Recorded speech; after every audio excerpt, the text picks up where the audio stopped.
दोस्तों सच बताऊं तो ये YouTube चैनल स्टार्ट करने से पहले, एक स्टोरी टेलर बनने से पहले तक मैं भूत प्रेतों जैसी चीज़ों पे विश्वास ही नहीं करता था। लेकिन जब से मैंने ये शुरू किया, उसके बाद जब आपने इस तरह के इंसिडेंट्स भेजना शुरू किए, तो ट्रस्ट मी गाइस, मैं कभी कभार शॉक्ड रह जाता हूँ। बहुत सारी हॉरर मूवीज आपने देख रखी होंगी, लेकिन वो इन रियल लाइफ इंसिडेंट्स के सामने कुछ भी नहीं है। उन्हीं में से एक बहुत भयानक इंसिडेंट आज मैं आपके सामने लेके आया हूँ। ट्रस्ट मी गाइस, इस तरह का कोई भी इंसिडेंट आपको किसी भी मूवी में कभी भी देखने को नहीं मिलेगा।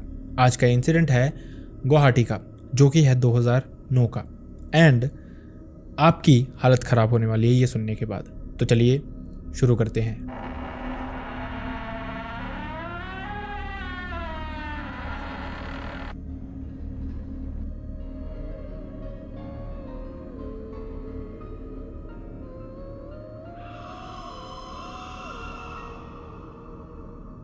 हाय and welcome back everyone. First of all thank you so much हमारी वीडियोस को इतना प्यार देने के लिए। आपका प्यार इसी तरह से मिलता रहेगा तो हमारी वीडियोस इसी तरह से आती रहेंगी। बस अपने प्यार में कमी मत आने देना। वीडियो अच्छी लगे तो वीडियो पे हाइप जरूर किया कीजिए, और साथ ही आप कमेंट सेक्शन में बता सकते हैं अपने सजेशंस, हमें किन चीज़ों को इम्प्रूव करने की ज़रूरत है। एंड अनफॉर्चुनेटली मैं चाहता नहीं किसी के साथ भी ऐसा कोई भी इंसिडेंट हुआ हो, लेकिन अगर आपके पास कोई ऐसा इंसिडेंट है जो आप चाहते हैं कि मैं यहाँ पे नरेट करूँ, तो आप हमारी मेल आईडी या फिर इंस्टाग्राम दोनों पे हमसे शेयर कर सकते हैं। दोनों का लिंक आपको हमारे डिस्क्रिप्शन बॉक्स में मिल जाएगा। अब बढ़ते हैं इंसिडेंट की तरफ। आज का इंसिडेंट हमारे साथ शेयर किया संजू नाम के एक इंसान ने। संजू ने बताया वो गुवाहाटी से हैं। उनके गाँव में ही एक इंसान के साथ ये इंसिडेंट हुआ था। इंसिडेंट 2009 का है। संजू ने बताया इस समय उनके गांव में एक फैमिली रहती थी, जिसमें हेमंता नाम का एक इंसान था, उसकी वाइफ थी और उसकी छोटी बेटी थी। बेटी इकलौती थी, उससे वो बहुत ही ज़्यादा प्यार करता था, लेकिन फाइनेंशियली वो बहुत ज़्यादा स्ट्रॉन्ग नहीं थे। हेमंता का काम बेसिकली मेहनत मजदूरी का ही था, जिसके चलते लाइफ चल तो रही थी, लेकिन उनकी कोई बहुत अच्छी सेविंग्स नहीं थी जो कि वो एमरजेंसी के टाइम पे यूज़ कर सकें। और ऐसी ही एक भयानक एमरजेंसी उनको आती भी है जब हेमंता की बेटी की हालत बहुत ख़राब हो जाती है। उसको एक बीमारी निकल के सामने आती है। ट्रीटमेंट के लिए बहुत सारे पैसे लगने थे। हेमंता के पास इतने पैसे नहीं थे, जिसके चलते गांव वाले भी उसकी हेल्प करते हैं, लेकिन फिर भी सफिशेंट पैसे वो इकट्ठे नहीं कर पाते। देखते देखते उसकी बेटी की हालत बहुत ख़राब हो जाती है। हेमंता अपनी बेटी की ये हालत अपने सामने देख रहा था, कुछ भी नहीं कर पा रहा था। जो कुछ भी वो कर सकता था उसने वो किया था, लेकिन अब उसकी बेटी धीरे धीरे इस दुनिया को छोड़ के चली जाती है। ये उसके लिए, उसकी वाइफ के लिए बहुत ही ज़्यादा हार्ट ब्रेकिंग था। इकलौती बेटी थी उनकी, जो कि इस तरह से बीमारी के चलते चली गई थी। हर माँ बाप ये सोचता है कि उनका बच्चा बुढ़ापे में उनकी मदद करेगा, वो अपने बच्चे से पहले इस दुनिया से चले जाएंगे, और शायद वही उनके लिए सबसे बड़ा सुख होगा। इस तरह का दुख देखना कोई भी पेरेंट डिजर्व नहीं करता, लेकिन हेमंता और उसकी वाइफ ने ये दुख देख लिया था। हेमंता ने तो जैसे तैसे हिम्मत बनाए रखी, लेकिन उसकी वाइफ हिम्मत नहीं बना पा रही थी। देखते देखते उसकी भी हालत खराब होती है, और कुछ ही हफ्तों में उसकी भी जान चली जाती है। हेमंता, जो कि कुछ हफ्ते पहले तक एक परिवार में रह रहा था, उसकी वाइफ थी, उसका बच्चा था, लेकिन अब वो अकेला रह गया था। फाइनेंशियली भी हेमंता बहुत अच्छा नहीं था, और अब उसके पास कोई घर में भी नहीं बचा था। वो बहुत परेशान हो गया था, मेंटली डिस्टर्ब होना शुरू हो गया था। बहुत सारे लोग जाते थे हेमंता से मिलने, उससे बातचीत करने, उसकी फाइनेंशियल हल्की फुल्की हेल्प करने, लेकिन हर इंसान को वो एक ही चीज़ कहता था कि काश उसके पास अगर पैसा होता तो उसकी ज़िंदगी ऐसी नहीं होती। अब उसको सिर्फ पैसा कमाना है, और साथ ही उसको कोई ना कोई उसके आसपास चाहिए, कोई फीमेल प्रेजेंस। इसी के चलते हेमंता शायद कुछ बहुत भयानक सोच बैठा था। गांव वाले इसके बारे में जानते भी नहीं थे। संजू ने बताया कि उसकी फैमिली उसको बताती थी कि इस दौरान जो हेमंता था वो एक तरह से अपना आपा खो बैठा था। वो यहाँ वहाँ भागता रहता था, बिना मतलब के, बिना किसी से बात किए। कोई बात करे ढंग से जवाब नहीं देना, और बस यही कहता था सबको उसको पैसे कमाने हैं, जल्दी वो बहुत अमीर हो जाएगा और वो सब कुछ कर सकेगा जो उसको चाहिए है। लेकिन किस तरह से कोई भी नहीं जानता था। अगर कभी कभार हेमंता किसी के घर पे पहुंच जाए भागता भागता, तो वो उसको बिठा लिया करते थे अपने पास, उसके लिए खाना बनाते थे, उसको सिंपैथी दिखाते थे, खाना खिलाते थे। कभी कभार तो रात को अपने पास ही रोक भी लिया करते थे, सो दैट हेमंता खुद को हार्म ना कर ले। जो मेहनत मजदूरी भी वो करता था, वो भी इस दौरान वो कर नहीं पा रहा था। हालांकि इस सब की एक दूसरी साइड भी थी। हेमंता पागल नहीं हुआ था, लेकिन कभी कभार ये फेज आता था जब वो अपना आपा खो देता था। इसके अलावा वो एक ठीक ठाक बढ़िया स्टेबल इंसान था। देखते देखते थोड़ा वक्त बीतता है। इसी तरह से कभी हेमंता एक के घर पे खाना खाता, कभी दूसरे इंसान के घर पे खाना खाता। थोड़ा वक्त बीतता है, लगभग 1.5 से 2 महीने, जिसके बाद हेमंता थोड़े टाइम के लिए बाहर चला जाता है। किसी को भी नहीं पता हेमंता कहाँ गया। इनफैक्ट गांव में कुछ लोगों ने तो ये भी अज्यूम कर लिया था कि हेमंता अब इस दुनिया में नहीं रहा। लेकिन थोड़ा टाइम बीतता है, 5 से 6 दिन इस घर से जाने के बाद हेमंता वापस आता है। लेकिन उसके साथ इस दौरान एक और इंसान था। हेमंता की उम्र इस सब के दौरान 45 साल के आसपास की थी और ये जो इंसान आया था इसकी उम्र भी लगभग हेमंता के बराबर ही थी। हेमंता ने गांव में सबको बताया कि ये उसका एक दूर का कज़न है। गांव वालों ने हेमंता के ज़्यादातर रिश्तेदारों को देखा था, लेकिन इस इंसान को उन्होंने कभी भी नहीं देखा था। लेकिन फिर भी गांव वालों ने पूछना ठीक नहीं समझा, क्योंकि उनको लग रहा था हेमंता को किसी न किसी इंसान की ज़रूरत है इस समय अपने साथ। अगर कोई इंसान होगा, हेमंता टाइमली खाना खाएगा, मेंटली स्टेबल रहेगा, किसी से बातचीत करता रहेगा और मोस्ट इंपॉर्टेंटली खुद को हार्म नहीं करेगा, यहाँ वहाँ भागेगा नहीं। वही होना शुरू हो जाता है। गांव वालों ने इंटरफेयर तो नहीं किया, लेकिन संजू ने बताया इस दौरान जो हेमंता का घर था वो ज़्यादातर लॉक्ड ही रहता था।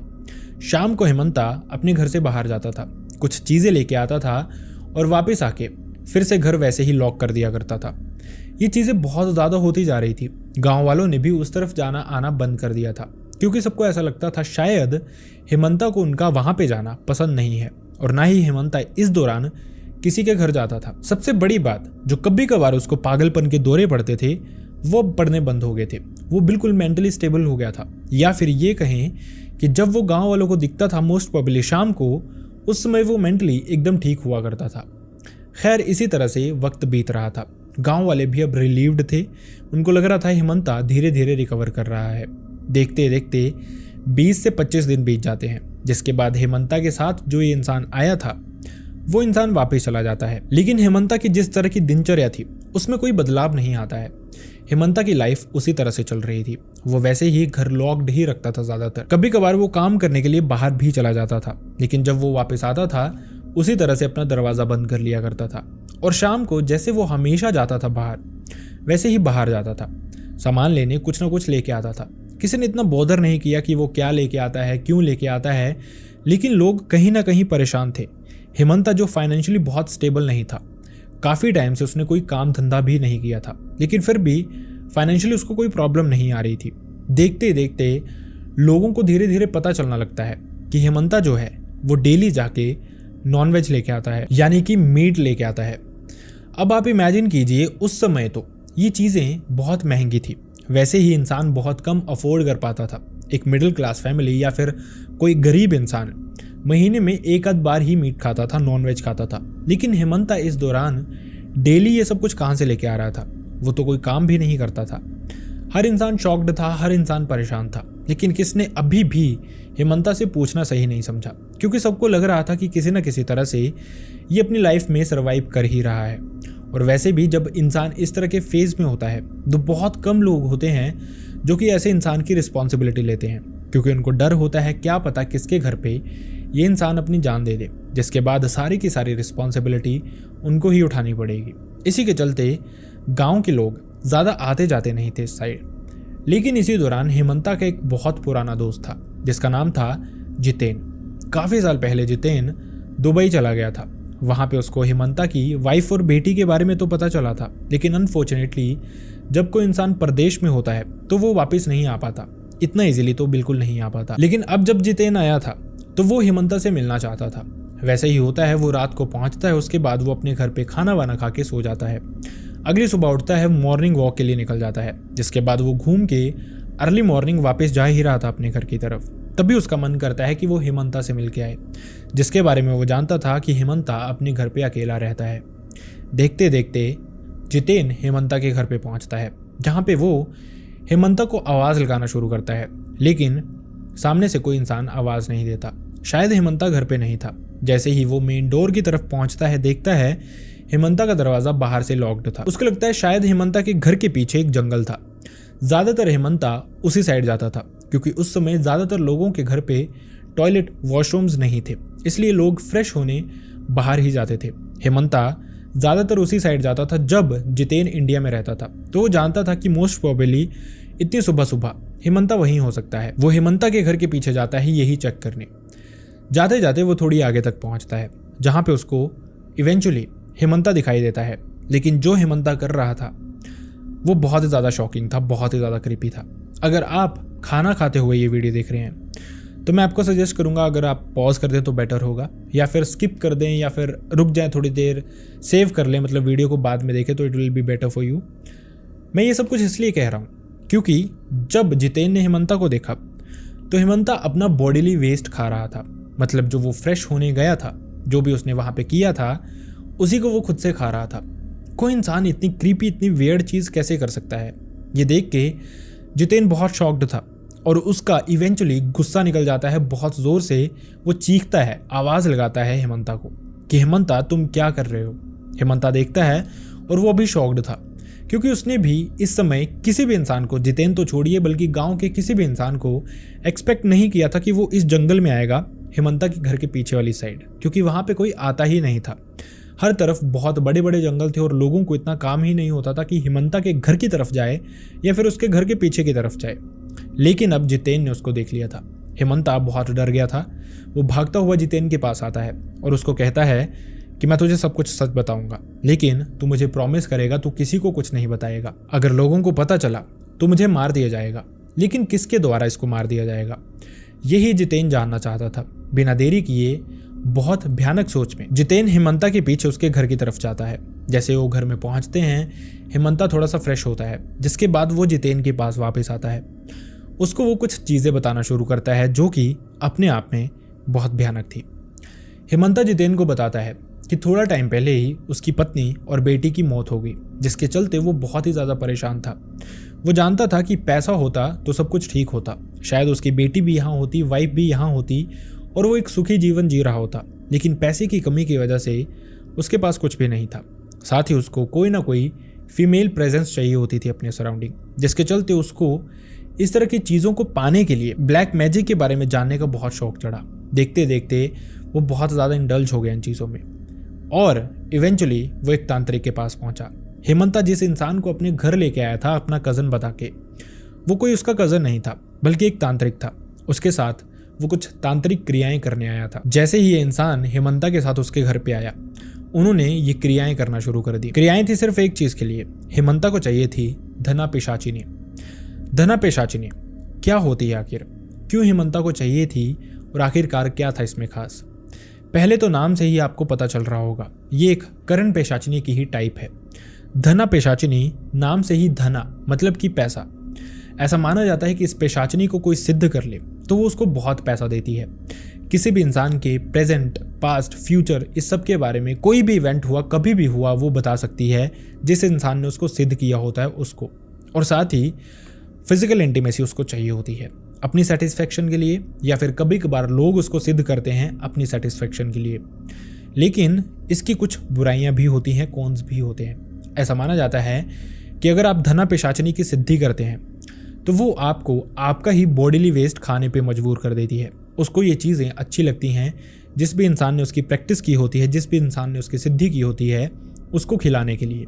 इसके अलावा उसको नॉनवेज, खून, ये सारी चीज़ें भी चाहिए होती हैं। और फिजिकल इंटीमेसी तो उसको बहुत ही ज़्यादा फ्रीक्वेंट चाहिए होती है, चाहे सामने वाला इंसान रेडी हो चाहे ना हो, चाहे सामने वाले इंसान की कुछ भी हालत हो। अगर किसी ने उसकी सिद्धि की है तो उसको ये सब कुछ चाहिए ही चाहिए। यही सब कुछ हेमंता ने भी कर लिया था। उस इंसान को हेमंता जब साथ में लेके आया था तो वो ये क्रियाएं ही कर रहे थे। इनफैक्ट हेमंता ने ये भी बताया कि हर रात जब भी वो 20 से 25 दिन उसके घर पे रुका, हर रात हेमंता के घर के पीछे जाके इसी जंगल में वो तांत्रिक क्रियाएं करते थे रात को। किसी भी इंसान को इसके बारे में पता तक नहीं था और देखते देखते हेमंता ने ये सिद्धि पूरी कर भी ली थी। उसको अपने अराउंड एक फीमेल एंटिटी फील भी होती थी। वो ये सब कुछ इमेजिन भी कर पाता था और फील भी कर पाता था जो एक इंटीमेसी उसके साथ हो रही थी। पैसे की उसको कमी नहीं हो रही थी। उसने बताया जितेन से कि जब भी वो किसी भी जगह पे हाथ डालता है वहाँ पे उसको पैसा मिल जाता है। जो भी उसको चीज़ें चाहिए होती हैं शाम को उसको ले आने के लिए। उसकी लाइफ काफ़ी हद तक सॉर्टेड चल रही है, लेकिन कहीं ना कहीं ये चीज़ उसको परेशान भी कर रही है। ऐसी ऐसी चीज़ें करने पे मजबूर कर देती है जो एक इंसान जीते जी बिल्कुल भी नहीं कर सकता। इवेंचुअली मैंने आपको बहुत बार बताया है, इस तरह की सिद्धियाँ जो भी इंसान करते हैं, मतलब जितने भी इंसिडेंट्स मैंने कवर किए उसमें मैंने जितने भी लोगों के बारे में सुना, किसी ने भी इस तरह की सिद्धि की हो, या तो वो इंसान पागल हो जाता है या तो वो टाइम से पहले ही मर जाता है, और जिन चीज़ों के लिए उन्होंने ये सिद्धियाँ की होती हैं वो चीज़ें कंप्लीट हो भी नहीं पाती, क्योंकि ये जो चीज़ें होती हैं, ये जो एंटिटीज़ होती हैं, ये सिर्फ और सिर्फ अटेंशन मांगती हैं सामने वाले इंसान की। अगर आप थोड़ा टाइम भी इनको ना दे पाएँ तो वो आपके साथ बहुत भयानक करती हैं। यही चीज़ें धीरे धीरे हेमंता के साथ होनी शुरू हो गई थी। हेमंता ने जितेन को बताया कि वो बहुत परेशान हो गया है, लेकिन वो समझ नहीं पा रहा कि वो करे तो क्या करे। ये सिद्धि करने से पहले उसको नहीं पता था कि ये चीज़ें इतनी भयानक होने वाली हैं। जितेन ने भी उसको यही समझाया, तो जितना जल्दी हो सकता है इन चीज़ों का पीछा छोड़ दे, ये चीज़ें कहीं भी नहीं लेके जाएंगी। लेकिन दूसरी तरफ से हेमंता बताता है कि अब बहुत देरी हो चुकी है, जो होना था वो हो गया है। वो जानता है उसकी डेस्टिनेशन क्या है, उसके साथ क्या होने वाला है। जितेन ने उसको काफ़ी समझाया कि कोई ना कोई वे आउट निकालते हैं, सब ठीक करते हैं। लेकिन हेमंता उसको कहता है कि तू किसी से भी ये चीज़ शेयर नहीं करेगा, अदरवाइज मैं जिंदा नहीं बचूंगा। ये जो धना पेशाचनी है ये उसको मार डालेगी।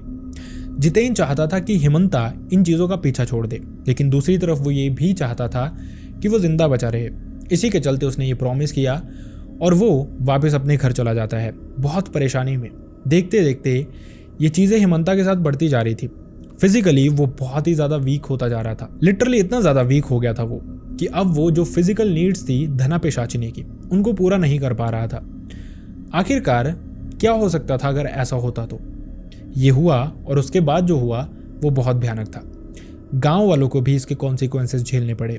लिटरली देखते देखते जब हेमंता इस धना पेशाचनी की रिक्वायरमेंट्स पूरी नहीं कर पा रहा था, गांव में और भी बहुत सारे मर्द थे जिन्होंने ये चीज़ें अपने साथ फील की। उनको ऐसा लगता था रात को कोई फीमेल एंटिटी उनके आसपास होती है, उनसे शायद इंटीमेट भी होती है।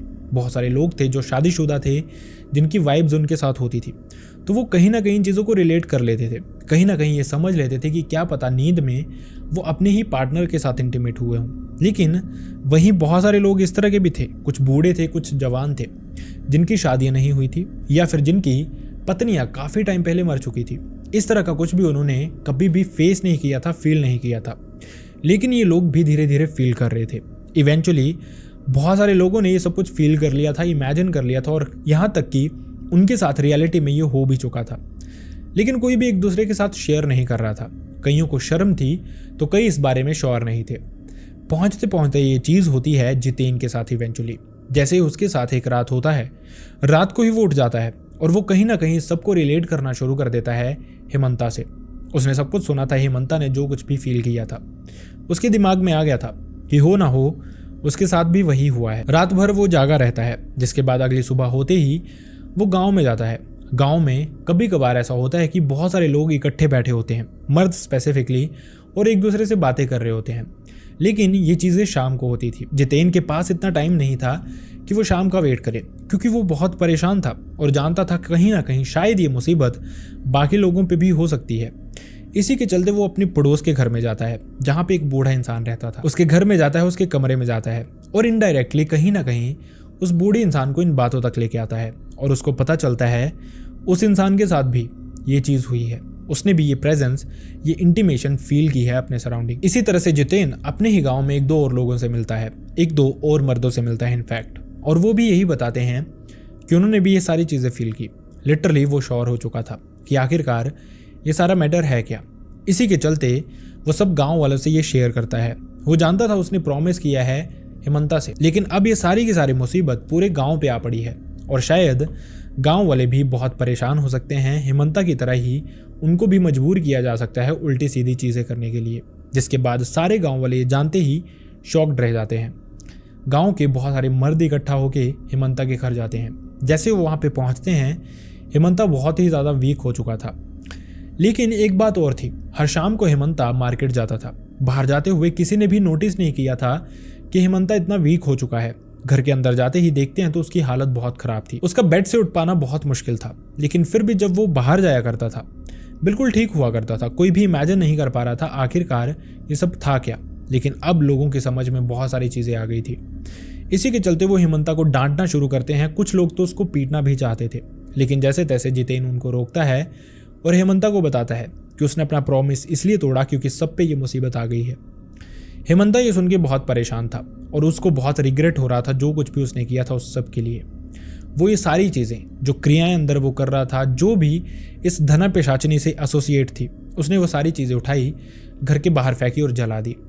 गांव वालों को समझाया कि अब कुछ भी ऐसा नहीं होगा, वो चले जाएं। संजू ने बताया कि इवेंचुअली इसके बाद भी गांव वालों ने उसको बहुत डांटा, लेकिन देखते देखते थोड़ी ही देर में हेमंता का जो ये घर था खाली हो गया। मैक्सिमम लोग वापस अपने अपने घर चले गए। रात को सब सो जाते हैं। अगले सुबह सबको पता चलता है कि हेमंता जो है अब इस दुनिया में नहीं है, उसकी मौत हो गई थी रात को। ऐसा लग रहा था उसके साथ कुछ अजीब सी चीज़ें हुई हैं रात को। उसके कपड़े कटे फटे थे, उसके मुंह पे बहुत सारी अजीबोगरीब सी चीज़ें लगी हुई थी। क्लियरली लग रहा था उसके साथ कुछ भयानक चीज़ें हुई हैं, या फिर उसने खुद को ही बहुत बुरी तरह से हार्म किया है।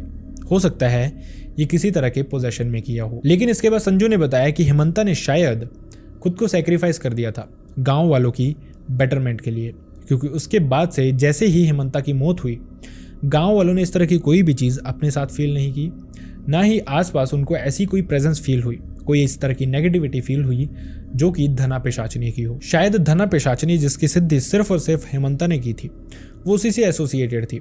जब वो चला गया तो ये एंटिटी भी वहाँ से चलेगी। गाँव वालों को इसके बाद कुछ भी फेस नहीं करना पड़ा। लेकिन हेमंता का ये इंसिडेंट फिर से वही सीख दे के जाता है जो मैं आपको हमेशा देता रहता हूँ, कि अगर आप कभी भी प्लान करें किसी भी तरह की नेगेटिव एक्टिविटी में इंडल्ज होने का, अगर आपका कभी मन करे कि मैं देखता हूँ भूत प्रेत कैसे होते हैं, कोई तांत्रिक क्रियाएं कैसे कर सकता है, ब्लैक मैजिक कैसे होता है, तो बेटर ये होगा कि आप इन चीज़ों से दूरी ही बना के रखें। बहुत सारे लोग मुझे भी कहते हैं कि मेरे साथ ये प्रॉब्लम हो रही है, आप सोल्यूशन ढूंढ सके, तो मैं आपको यही बताऊँगा हमेशा कि मैं सिर्फ एक स्टोरी टेलर हूँ। मैं इन चीज़ों में बहुत ज़्यादा इन्वॉल्व नहीं होता। मैं सिर्फ आपके इंसिडेंट सुनता हूँ और वो सुनाता हूँ, क्योंकि मैं नहीं चाहता किसी भी तरह की नेगेटिविटी मेरी लाइफ में आए या फिर मेरे सराउंडिंग रहने वाले लोगों की लाइफ में आए। आपके लिए भी मैं सेम ही चीज़ विश करता हूँ कि आप इन चीज़ों से जितना दूरी बना के रखेंगे, आपकी और आपकी फैमिली के लिए उतना ही बेटर होगा। इन चीज़ों को सिर्फ कहानी की तरह सुना जाए तो ज़्यादा बेटर है, दूसरों लोगों की गलती से सीखा जाए तो ज़्यादा बेटर है। ये बेटर नहीं होगा कि हमें खुद को इस तरह का कुछ झेलना पड़े। आई रियली होप आपको ये वीडियो पसंद आया हो, एंड वीडियो पसंद आया तो वीडियो को लाइक करना ना भूलें, चैनल को सब्सक्राइब करना ना भूलें। अनफॉर्चुनेटली मैं चाहता नहीं किसी के साथ भी ऐसा कोई भी इंसिडेंट हुआ हो, लेकिन अगर आपके साथ, आपके किसी रिलेटिव, नोन, भाई बहन, फ्रेंड या फिर नेबर, किसी के साथ भी ऐसा कोई भी इंसिडेंट हुआ है जो आप चाहते हैं मैं यहाँ पे नरेट करूँ, लोगों तक पहुँचाऊँ, जिससे लोगों को कुछ सीखने का मौका मिले, तो आप मेरी मेल आईडी या फिर इंस्टाग्राम दोनों पे मुझसे शेयर कर सकते हैं। दोनों का लिंक आपको मेरे डिस्क्रिप्शन बॉक्स में मिल जाएगा। So see you next time in next video. Bye bye.